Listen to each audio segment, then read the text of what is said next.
JT.fr, fournisseur officiel de football.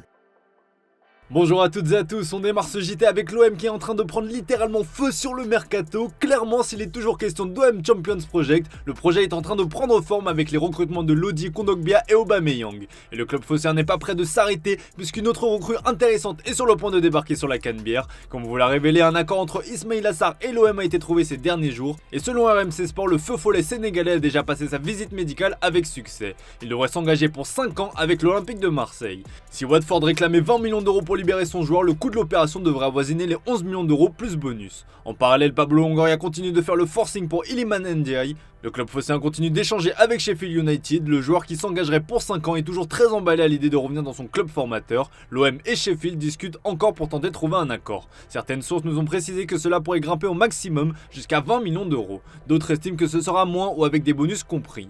Les négociations se poursuivent aussi en parallèle pour Joachim Melle. La Gazzetta dello Sport indique que le club phocéen souhaiterait un prêt avec option d'achat pour l'international danois. De son côté, l'Atalanta aimerait intégrer une option d'achat obligatoire pour son protégé qui est sous contrat jusqu'en 2025. Et quand on vous dit que l'OM est en feu, ce n'est pas une blague. En quête de renfort pour sa défense centrale, l'Olympique de Marseille a sondé le FC Barcelone pour 2 internationaux selon Sport. Il s'agit de Clément Lenglet et d'Eric Garcia, 2 indésirables du club catalan. Un chèque de 15 millions d'euros est attendu pour le français qui privilégie l'option de la première ligue selon le média espagnol. Pablo Longoria compterait sur sa bonne relation de longue date avec Matteo Alemany pour boucler ces 2 opérations.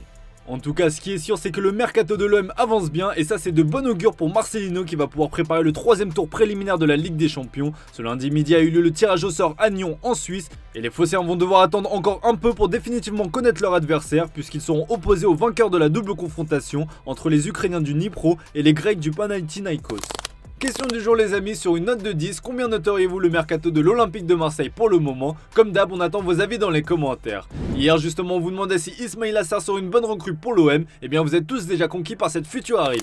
Dans l'actu du jour, voici les dernières nouvelles concernant le feuilleton Kylian Mbappé. Vous le savez, le Français a été écarté par le PSG de la tournée au Japon et désormais il attend patiemment de connaître son avenir. Si le joueur de 24 ans est toujours déterminé à honorer sa dernière année de contrat, le PSG est à l'écoute de toutes les offres pour se séparer de son crack. Déjà auteur d'un mercato monstrueux, l'Arabie Saoudite s'attaque désormais aux Kicks. Après avoir raté Lionel Messi et Al Hilal a fait du Français son obsession. Et selon l'équipe, une offre écrite de 300 millions d'euros a été faite au club parisien pour le champion du monde 2018. Le PSG a autorisé le club saoudien Al Hilal à discuter avec Kylian Mbappé pour proposer un transfert moyennant une indemnité de 300 millions d'euros pour l'équipe française. Le club a reçu une lettre du club de Riyad avec une offre ferme et une demande de permission de proposer un contrat à Mbappé, indique l'AFP citant une source proche des négociations. Selon la chaîne CBS, Al Hilal est prêt à toutes les folies en proposant un salaire record pouvant atteindre les 700 millions d'euros. Pour vous donner une petite idée de ce que ça représente, c'est environ 58 millions d'euros par mois, 2 millions d'euros par jour, 80 000 euros par heure, 1331 euros par minute et 22 euros par seconde. Oui, des chiffres tout simplement indécents. Il s'agirait d'un contrat d'1 an avec la possibilité de quitter le club libre par la suite. En gros, le club saoudien est prêt à lâcher 1 milliard d'euros environ pour profiter du Geeks pour 1 an. Un deal qui arrangerait le PSG, Al Hilal et le Real Madrid, mais peut-être moins le principal intéressé qui a d'autres options. Comme on l'a expliqué ce week-end, Sky Sport a révélé que 5 clubs étaient à l'affût pour recruter le français. Le PSG n'exclut pas d'ailleurs de prêter son joueur pour économiser son salaire astronomique. Et bien selon l'équipe, le FC Barcelone est rentré dans la course. Le quotidien français indique qu'un rendez-vous téléphonique est prévu ce lundi entre les 2 clubs. Limité financièrement, les coulés voudraient inclure plusieurs joueurs dans le deal pour faire baisser le coût de l'opération. Un joueur comme Ousmane Dembélé pourrait intéresser le club de la capitale, mais ce dernier semble vouloir prolonger au Barça. Selon nos infos, Dembouz a d'ailleurs refusé un pont d'or d'Al Nasser, un contrat de 5 ans assorti d'un salaire d'environ 40 millions d'euros. C'est au total 200 millions d'euros qu'aurait pu obtenir le français s'il avait accepté de rejoindre le club de Cristiano Ronaldo.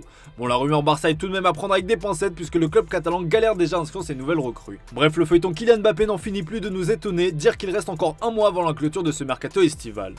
Dans le reste de l'actu, Jude Bellingham a fait une très forte impression pour sa première sous le maillot du Real Madrid. C'était hier lors d'un match amical face à l'AC Milan, remporté sur le score de 3-2 par les Madrilènes après une belle remontada. Toute la presse espagnole est déjà conquise, alors que le joueur n'a disputé qu'une petite heure en tant que numéro 10 derrière les attaquants dans un système en 4-4-2. Son coach Carlo Ancelotti a aussi eu des mots élogieux envers sa nouvelle recrue, je vous laisse écouter. Bellingham è un jugador fantastico, muy importante porque es un jugador, un medio, un interior completo que tiene mucho ritmo, mucha intensidad en los partidos.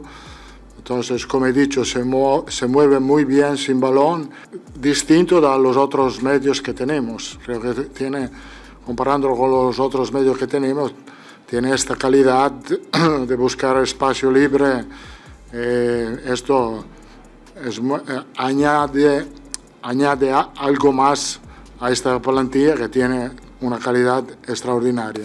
Allez, on passe aux exclus du jour. Supporter niçois, le mercato promet d'être agité. Après avoir cédé ou prêté des éléments sur lesquels il ne comptait plus pour le futur, l'OGC Nice veut désormais accélérer sur les arrivées pour satisfaire son nouvel entraîneur, Francesco Farioli. Une recrue est proche de signer, il s'agit de Morgan Sanson. Selon nos infos, un accord a été trouvé avec Aston Villa pour un prêt avec option d'achat du milieu de terrain. Prêté à Strasbourg lors de la deuxième partie de saison, l'ancien Marseillais a su se relancer et séduire les dirigeants niçois. Toujours selon nos infos, l'OGC Nice a lancé une offre de 14 millions d'euros à l'Atalanta Bergame pour recruter l'international ivoirien Jérémy Boga. Une piste qui s'explique par le départ probable de Calvin Stengs qui ne figure pas dans les plans des Aiglons. Le néerlandais de 24 ans a su se relancer après une belle saison avec le champion de Belgique l'Antwerp. Le club belge souhaite conserver le joueur mais d'après nos infos, une bataille se profile avec Feyenoord. Pour le moment, c'est le club néerlandais qui a l'avantage avec une offre de 7 millions d'euros sur la table des négociations sans compter les bonus et un pourcentage à la revente. L'OGC Nice souhaite aussi se renforcer dans le couloir droit et d'après nos indiscrétions, le gym travaille activement sur le recrutement de Ricardo Pereira. Un prêt est à l'étude pour le joueur de 29 ans qui est poussé vers la sortie par Leicester,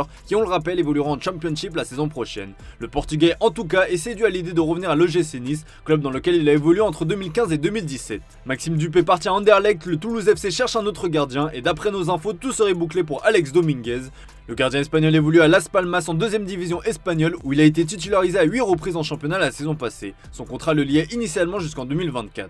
Un temps annoncé dans le viseur du PSG, le Brésilien Malcolm va finalement rebondir en Arabie Saoudite. Un accord a été trouvé entre le Zénith Saint-Pétersbourg et Al Hilal pour le transfert de l'ailier. Selon nos infos, les Saoudiens vont débourser 45 millions d'euros auxquels s'ajouteront 15 millions d'euros de bonus. L'ancien joueur de Bordeaux et du FC Barcelone notamment va s'engager pour les 3 prochaines saisons avec Al Hilal. Une visite médicale est prévue dans les prochains jours. On passe aux officiels du jour avec le départ de Romain Saïs, courtisé par plusieurs clubs de Ligue 1. Le Marocain a choisi de rejoindre le Qatar. Le défenseur marocain s'est engagé pour 2 saisons avec Al Sadd. Son ancien club de Beşiktaş récupérera environ 2,5 millions d'euros. Après une petite saison au club émirati du Shabab Al Ahly, l'ancien lyonnais Jason Denayer rallie l'Arabie Saoudite. Il s'est engagé jusqu'en 2025 avec Al Fateh. Un mois seulement après son arrivée à Al Nasser, Cédric Bakambu quitte quant à lui le golf. L'attaquant congolais file en Turquie et rejoint Galatasaray pour les 2 prochaines saisons.